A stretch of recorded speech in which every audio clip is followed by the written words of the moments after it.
Provide him with suitable weapons. Weapons of divine temper. A helmet, a shield, a sword.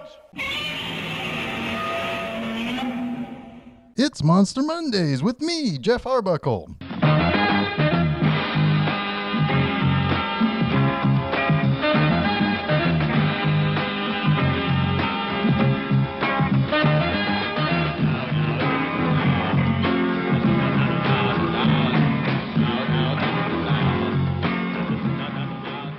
Hello, and it's Monday, and that so happens to be the day that I like to talk about monsters. By now, you should know who I am. I'm Geoff Arbuckle, and this is Monster Mondays, and it's presented to you by Film Seizure. You can catch new episodes of Film Seizure with myself and Jason Oliver on Wednesdays, but you know what? It's Monday, and Mondays are for me to talk about monster movies. Talk about movies they just don't make anymore. It's 1981's Clash of the Titans. Yes, I know, remake, sequel to remake, etc., whatever. We'll get around to that in just a moment. I want to specifically focus on the original because this is just a goddamn masterpiece and the final film of the master of monsters and stop motion animation, Ray Harryhausen. Let's talk briefly about what this film draws as an inspiration. Clash of the Titans uses the Greek pantheon of gods to tell its story, but it's not just Zeus or Hera or Aphrodite we see here. Oh no. We have the story of Perseus, Andromeda, and Pegasus, as well as the Gorgon, Medusa, and just for shits and giggles, let's reimagine the Kraken sea monster into the last living titan of myth. Who or what are these things that I just talked about? All right, well, the Greek gods you should know. They were a third generation of deities. The first were the primordial gods that represented personified ideas like the earth, love, chaos, the sky, etc. They were overthrown by their children, who were the Titans. Honestly, I don't know much about the Titans, but they were eventually overthrown by their children, just as they overthrew their parents. And those were the Olympians, Zeus, Hera, Poseidon, Demeter, and Hestia, and the children of Zeus and Hera. The Olympians were almost synonymous with the Greek gods of myth. So whenever you hear of the Greek gods, you almost always think of the Olympians. Most everything we know about the ancient belief system of the Greeks are of the Olympians. And let me just tell you, if they were still worshipped today as they were back in ancient days, we wouldn't be driving around town and see bumper stickers or billboards that say Zeus loves you, like we do with the big J man upstairs. No, these guys were vengeful and vain monsters. You didn't worship them out of fear, or you didn't bring them the right sacrifice, or you said you think some chick you got a boner for in high school is sexier than Aphrodite. One of the gods would likely turn you into some sort of half man, half monkey, half elephant, half spider thing just because. They were assholes and bullies, and they most certainly did not love you. They also often quibbled between each other too. They were spiteful and would constantly try to fuck with another god's favorite person or child. I always thought of the Greek gods to be something like what would happen if you had elementary kids with limited understanding of sharing, no maturity or social grace, and give them unlimited power. And in Clash of the Titans, you see a lot of that play out here. The movie is a basic hero's journey style story. We have Perseus, a demigod and son of Zeus. Zeus impregnated Perseus's mother, and the mother's father, Perseus's grandfather, being an awesome dude himself, banished her and Perseus to the sea. In retribution, Zeus destroyed the dad and his kingdom. And Perseus would later grow up and be given a purpose, essentially something that he would aspire to. And he figures out what that is to win the hand of Andromeda, a princess, and make sure that he leads properly with her so that they can live happily ever after and be loved by all of the people that they rule.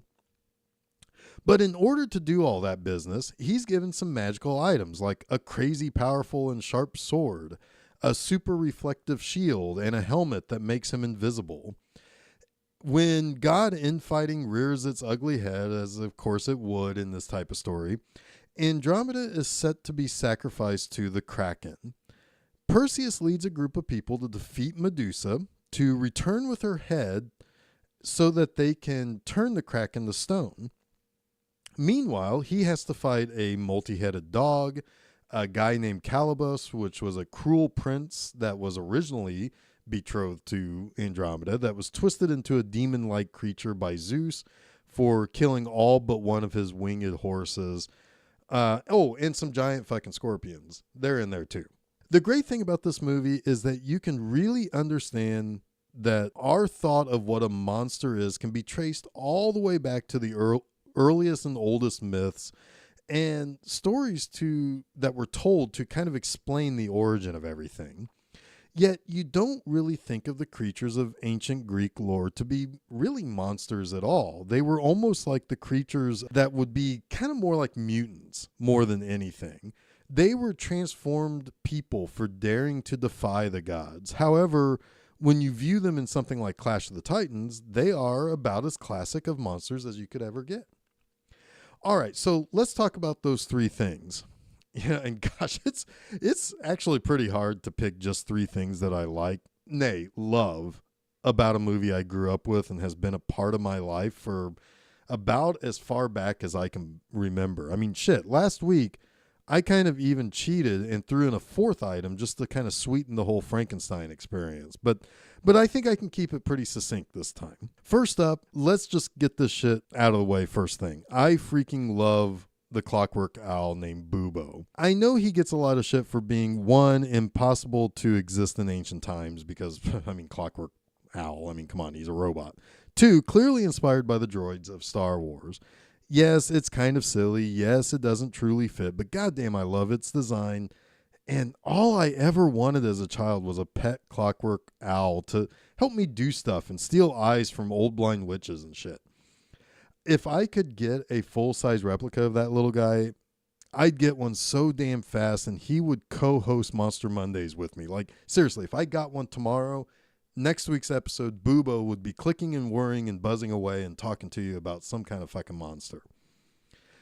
Next, the creature designs, much like the design of Bubo, are just rad. I mean, Ray Harryhausen was a master of creatures, and he will certainly see more explanation and talk as we continue Monster Mondays each week.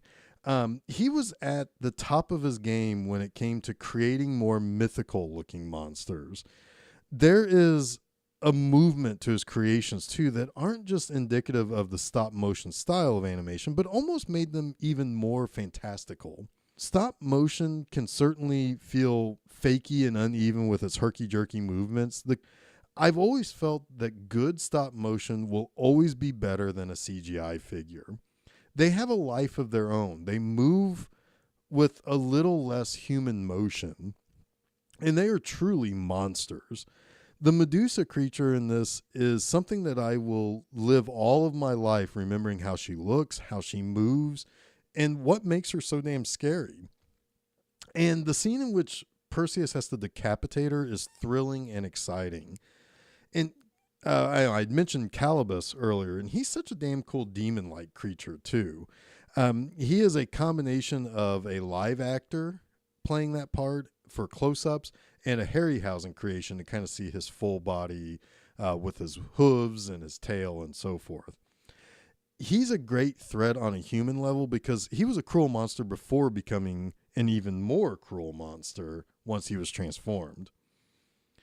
My third item is something I mentioned at the top of the episode. It's also something that Jason and I talked about in our Mask of Zorro episode back in January for Film Seizure.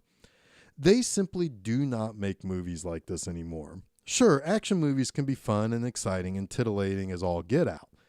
But everything about the original Clash of the Titans feels like it was made in the 50s or 60s. It cared enough in what it wanted to do and tell for its story that it didn't try to be something it wasn't.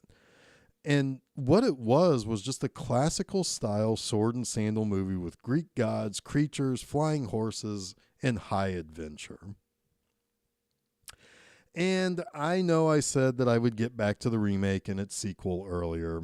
I don't want to end this on a down or angry note, but I remember being generally curious and maybe even a little excited for the remake. I thought, oh wow, they're making a new version of a movie that, I grew up loving and with updated effects, and it might look kind of cool. Then I saw it and, oh gosh, I mean, it was boring and dull. It was lifeless. It seemed to almost try to do everything to not be the original one. It seemed to even, go so far as to even try to like purposefully take a shit on Bubo the Owl. So no, that is not for me. I didn't even bother seeing the sequel. It's a perfect example of the original one always being there for me to return to whenever I want. And that makes me far happier than someone trying to put a new spin on the story. So that wraps up this week's Monster Mondays. Until next week, I'll see you later. And don't forget to check out new episodes of Film Seizure every Wednesday and a new installment of Monster Mondays each and every Monday. And you can find those on the website, filmseizure.com. Also, be sure to check out new posts at my website, bmovieanima.com, each and every Friday.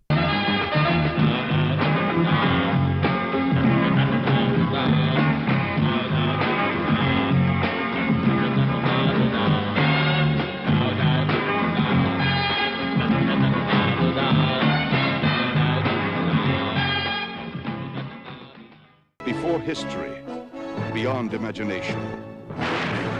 Clash of the Titans.